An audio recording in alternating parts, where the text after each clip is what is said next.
All right, Happy New Year and all the other obligatory platitudes I'm supposed to say. Now that the small talk's out of the way, let's get down to business. I have some insider information. The Civil Reserve Air Fleet has been activated. I repeat, the Civil Reserve Air Fleet in the United States has been activated. I'm going to talk exactly about what that means in just a moment's time.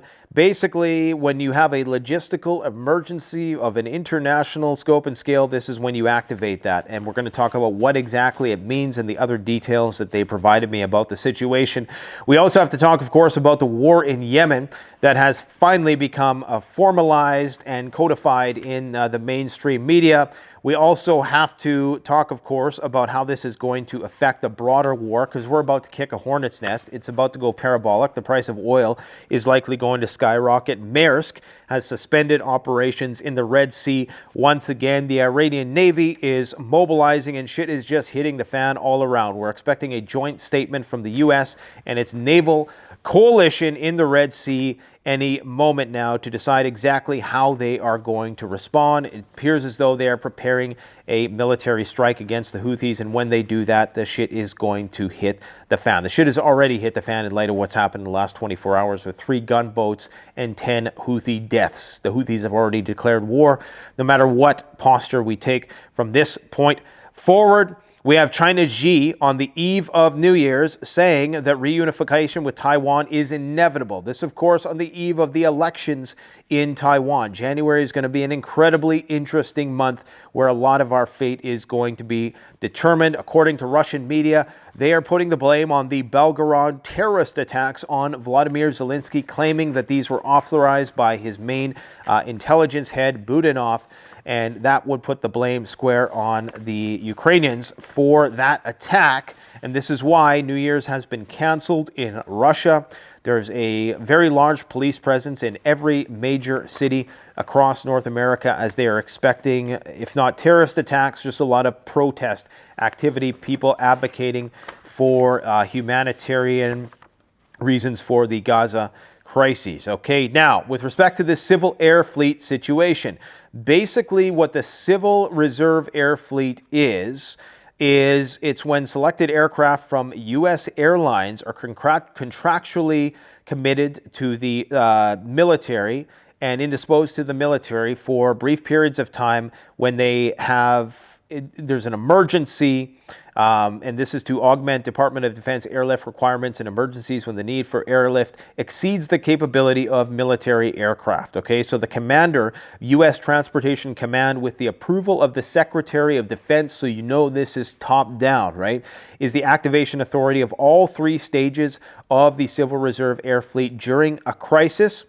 And effectively, what we're seeing right now is that they're mobilizing either to get military equipment somewhere or perhaps even aid, but I highly doubt the aid thing. I think it's more to do with military equipment. Now, which theater of war are they preparing for? Is this just a restock of the Gerald R. Ford, which is now making its way back to Norfolk? It's possible. A lot of people are concerned that, well, the Gerald R. Ford is retreating, that this means Biden is retreating. I mean, they got pretty much half the Navy there already anyways. The Gerald R. Ford's deployment, as far as I know, was extended 2 months beyond when it was supposed to go back. So they're just bringing it back now, likely because they've already fortified it with enough coalitional warships in the region. Is it pertaining to that? Is it because the war with Hezbollah is about to start? Is it due with the war with Yemen that is about to formally start? Recall, we were talking about this for months before most people even knew about the Bab el-Mandeb Strait or the Red Sea.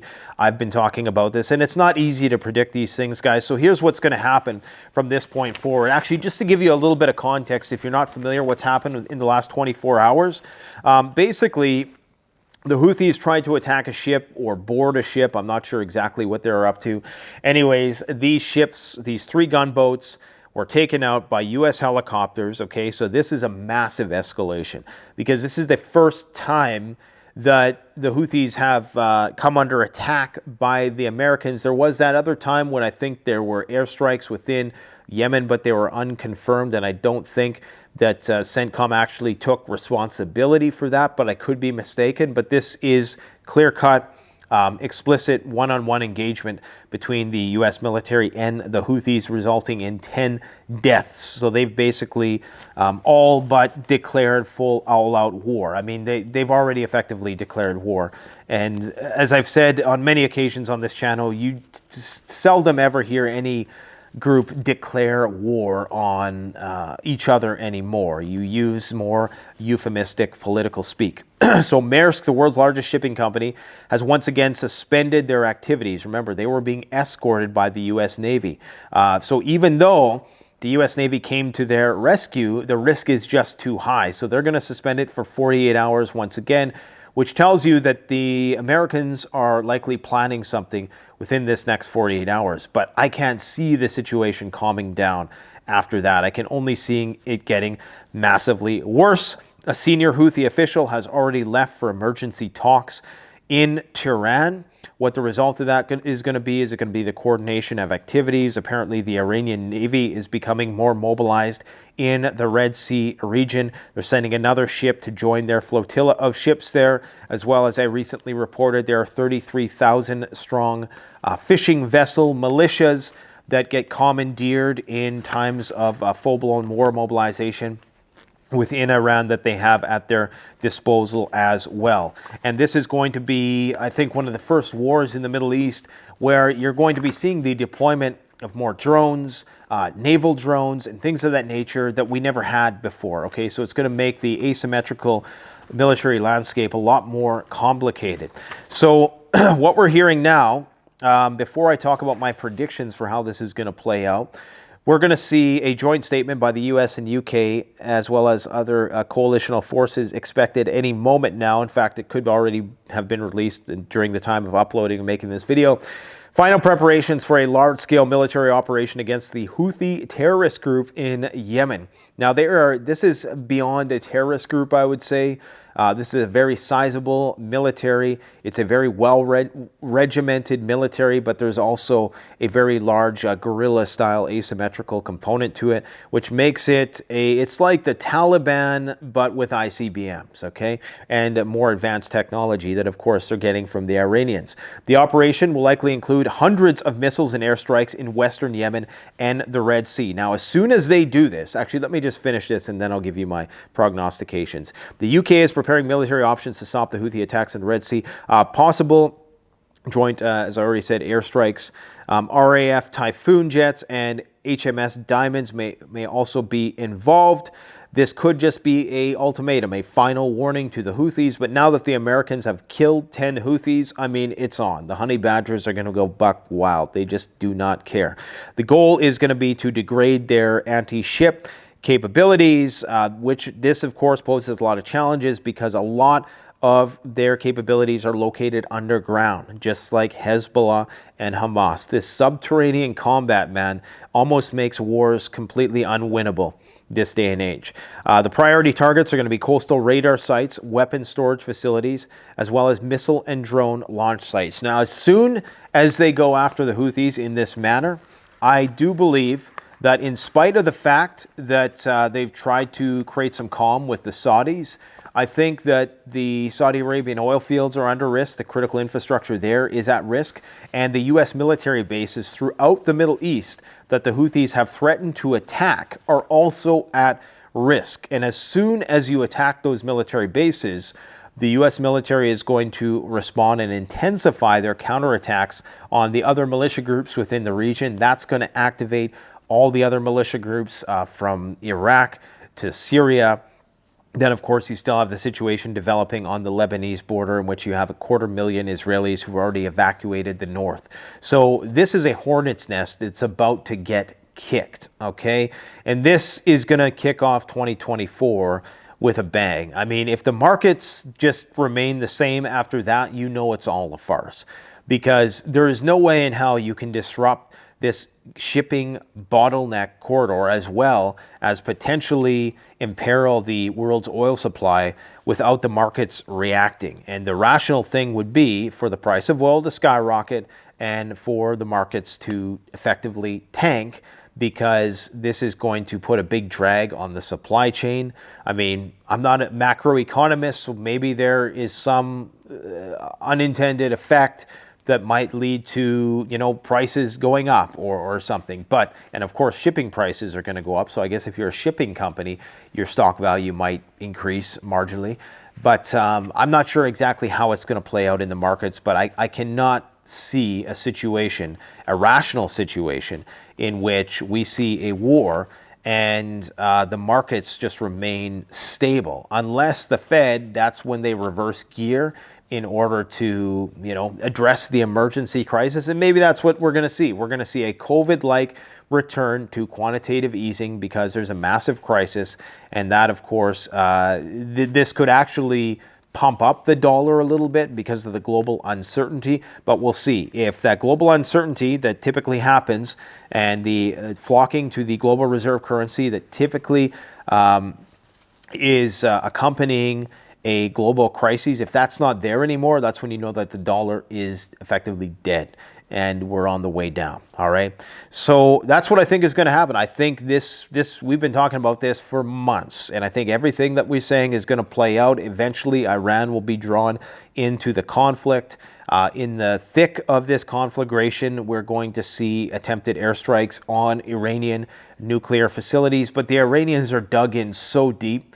Yeah, I mean, the subterranean thing, like they've flaunted their underground networks of nuclear-proof bases before. Attacking the Iranians with anything short of a nuclear weapon is just pointless. Okay, even with the best bunker busters, you're not going to get to these centrifuges, and who knows what sort of hidden ones. And then once you do that, you've just created a situation where they are going to take their nuclear program underground, okay? So the situation has a high probability of blowing wildly out of proportion here in the next 24 hours, I would say. North Korea is drawing up plans for a nuclear strike. Kim Jong-un, the North Korean leader, ordered his military leaders to prepare plans for a nuclear attack on South Korea. It doesn't get more explicit than that. Now, obviously, this is just bluster. This is rhetoric. This is what we would expect from Kim Jong-un. But I've never seen it so explicit, and that paired with their actual capability. In the past, we didn't know if they had ICBM capability. We didn't know if they had the proper reconnaissance capability. We didn't know if they had, nuclear capability. Now we have a situation where they have all of those three things and they're openly making these threats. And what people need to ask themselves is, why is Kim Jong-un suddenly triggered in this way? When everybody is focused on the Middle East and Russia, why is Kim Jong-un acting up in the way that he is right now? We have to be doing something to poke that bear. We got to give the North Koreans a name. I got the honey badgers for the Houthis. We got the bears for the Russians. We got the American eagles. We need something for the North Koreans. We got the dragon. What is it going to be for the North Koreans? I don't know. But either way, these guys are not really to be messed with. They got nuclear weapons, 60 of them by some accounts. And the South Koreans, of course, are getting quite concerned. But we have to ask ourselves why, because we're not hearing. Of course, we know that the U.S. and the South Koreans are doing nuclear exercises, but we're not hearing about that on the mainstream media, which is concerning to me. Why are we not? We're just hearing about, oh, Kim Jong-un is triggered. Well, why is he triggered? Why are we provoking them in this way at this point in time? Has this type of pressure ever worked? Basically, the North Koreans have effectively said, we will do a first nuclear strike. That's in their nuclear doctrine. They've said that they will never give up nuclear weapons ever again. And now that you have this alliance of nations that are all equally under sanctions, that collectively have everything they need to sustain life. You're talking about China, North Korea, Iran, and Russia. They have all the raw materials. They have all the brain power they need to basically have access to anything they want. So our sanctions don't mean anything anymore. There was a time when, sanctioning North Korea, that, when we weren't at odds with the Russians, that was actually impactful, but it's not impactful anymore. So they're going to also be developing their nuclear arsenal. They're going to be launching 3 satellites, okay? And he's basically accusing the United States of driving the region towards the brink of nuclear war, and that tensions have reached an all-time high. We got the remilitarization of the demilitarized zone. And I really don't know what the motivation here is, the thing. I mean, unless North Korea really is more of a Chinese bulwark than we understand, and if it is the place where the Americans are going to engage the Chinese in addition to Taiwan, like it's going to be a proxy. Because look, a war between China and the United States, if what we know about the war between Hamas and Israel is any indication, then we know that the Chinese have whole underground cities. I mean, thousands of miles of underground cities, okay? Thousands of miles of impenetrable fortresses. The Russians as well. And I guarantee you we probably got something like that here in North America as well. However, I would say that it's probably not as extensive because we just don't have the workforce and the manpower that they do. But either way, a war between nations, it would just be nuclear. And as a guy we reviewed on here, Joel Skousen, said, you're not going to engage in a nuclear war unless you have a sizable military occupying force that can go in there afterwards. Because what's going to happen is you're going to nuke your adversary, and then they're going to rebuild, and then their primary prerogative is going to be to nuke you once again. So unless you have the occupying force to send in there thereafter, you're not going to do the nuke thing. So he thinks that the Russians are waiting for the Chinese because they have the manpower and the mobilization. Here in the West, I mean, I was talking to a guy who's in the Canadian military last night. These people are completely oblivious to the capabilities of the Chinese and the Russians, and there's just a certain ignorance and arrogance about their capabilities, and there's this, I don't know what it is. I guess we people here just really don't understand how industrially inept we are in fighting a war against these. We just assume that we have better technology. Well, have you taken a look at a Canadian fighter jet lately and compared it to a J-20 fighter jet of the Chinese? And they'll say, well, yeah, but they just copied that. Well, the Chinese, I mean, why wouldn't you copy it? Why wouldn't you copy a piece of technology? Why would you reinvent the wheel? But they've already exceeded us beyond that. So you copy up to the point where it's state of the art, and then you excel beyond that. And I can tell you right now that the Chinese education system, their social media, is tailored towards innovation and creation. And we are getting left in the dust. So until we get our head out of our asses and we start mobilizing and we change our culture, values of what, you know, we value in terms of education, I mean, we're going to get left in the dust, all right? And we're still relying on 40-year-old Minuteman missiles to protect us when the Russians and the Chinese are vaulting ahead with all of these advanced new forms of strategic technologies that are going to completely level us. And it's very concerning, and that's why I'm a prepper, because you know, we're using old technology. The Navy, it's old tech. And we're now entering the era of robotics, autonomous vehicles, this very high-tech, sophisticated asymmetrical warfare, which is making a lot of these more, what would it be, like, would be like fourth gen, third, fourth gen warfare tools like tanks, just obsolete. So anyways, in terms of what's going on in Russia, essentially the Russians have blamed Zelensky for this. And I think Zelensky came out and tacitly accepted responsibility for the airstrikes on Belgorod, or whatever they were. And according to Russian media now, they're saying that the directorate of the Ministry of Defense, Budanov, the guy everybody thought was dead a while back, or probably was injured in an attack, but not completely taken out of commission, well, they're saying that he was the one who authorized the missile strike on Belgorod, and of course he takes his marching orders from Zelensky. So now the Russians are saying that Zelensky, who of course takes his orders, at least in theory, from NATO command, even though we'll never admit that. But of course, we would cut him off if he was doing anything that was outside of what we approved, is taking orders from, is basically the one who was responsible for these attacks. So this has caused all activities in Moscow to be suspended. Some people on the Ukrainian side are saying, no, this was a false flag committed by the Russians. I don't know what it is, but we know that's an escalation. The Russians are claiming they've taken down some HIMARS. The Ukrainians are they've taken down some Kinzhals, and that war is heating up primarily because winter has come so late there. This Northern Hemisphere warming phenomena, it is not limited to us over here. I have a acquaintance in Ukraine who's been sending me videos of the spring, that there's no snow on the ground anywhere, effectively. It's just too warm. So the mud season has prevented a lot of even attacks on critical infrastructure up until this point in time would not have been well timed, considering it's not that cold out, okay? So I still don't understand exactly what the agenda is with Ukraine. I think that the Russians are playing the really, really long game. But I don't know, man. It's such a confusing state of affairs. But I do think in the next month, we're going to get a lot of answers in terms of whether or not the Middle East is going to flare up. I think there's a 99.9% chance that the war with Yemen is coming, and then that is going to spread to Iran. I think that Xi Jinping's comments today that Taiwan reunification is inevitable are a harbinger for what's to come.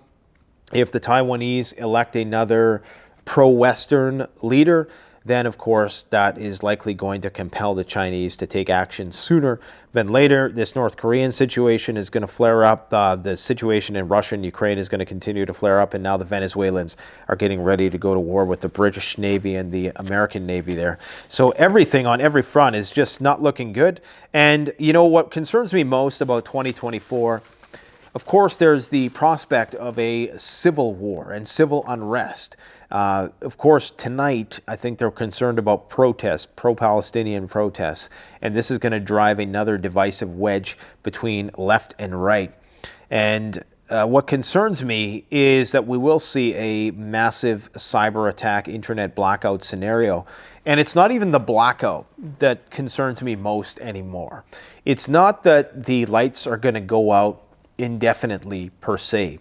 I would almost say that an intermittent blackout of sorts, where you have periodic access to the internet, but you cannot confirm or deny the information that you're seeing with your own eyes. You cannot cross-reference. You cannot fact-check the information. We're entering an era right when we're at a point where the cyber attacks are going to be at a level of capability to bring down the entire internet, or access to a large chunk of the internet for a wide swath of people.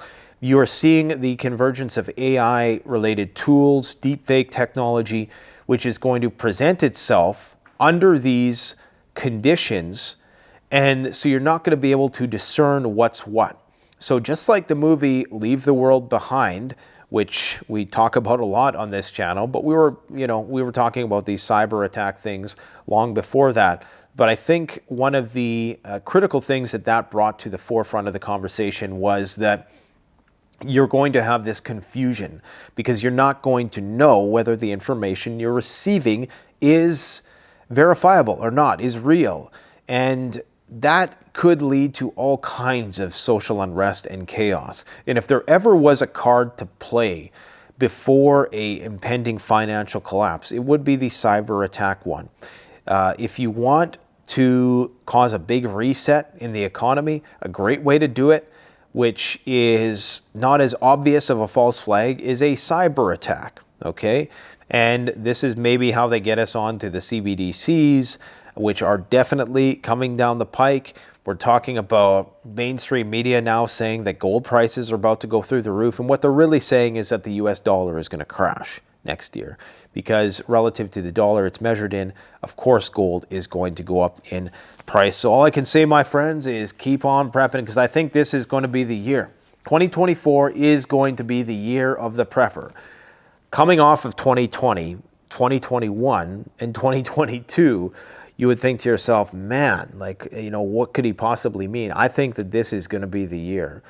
They're talking about new variants. We're entering uncharted territories for the climate stuff. It's 2 degrees here on December 31st today. I mean, there's no snow on the ground still. This is surreal. It is completely surreal.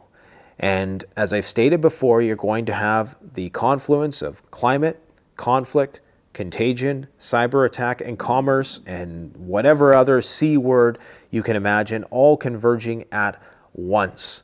And it's a polycrisis scenario, which is about to test the resilience of our systems that we rely on for the sustenance of life. So I would encourage you to take it upon yourself to get whatever you can right now. Convert those dollars into stuff, okay? This is not financial advice. I guess it kind of is, but convert your... I think anything that you were to purchase right now that is not a television set, even a computer, because I even think I've noticed lately that hard drives and video cards, these things they're not getting any cheaper. And the whole Moore's Law thing has seemed to have ground to a halt recently. It's either they're becoming more expensive or they're becoming few and far between because people are using them for crypto. And some people will say crypto, but a lot of people who are well established, who are affluent, who are well networked, well connected, that I know are all preparing for things to hit the fan in 2024 in some way, shape, or form. Let's hope that it just works itself out and everybody backs down at the last minute. But if everybody acts like the honey badgers are acting right now in Yemen, then we're in for a wild, wild ride. And the more desperate people get, the higher the price of food goes, the less people have to lose, the more they're going to lose it. So stay tuned, my friends. We got a lot of incredible content coming your way. I mean, we're taking it to the next level in 2024, I assure you. So stay tuned, stick around, and keep on prepping. Thanks for watching. And yes, for all of those who love the small talk, Happy New Year, guys. It should go without saying that, I appreciate every single one of you who watches the channel. For me, saying things like Happy New Year, it's just so meaningless. I feel that I show my appreciation for my viewers by working hard every single day, and even in the thick of these festivities, getting people the information that they need to know. Okay, so I truly do appreciate you above and beyond, any sort of insipid, lifeless platitudes, I could say. So just take care and keep on prepping and have fun tonight, but just be safe. Take care.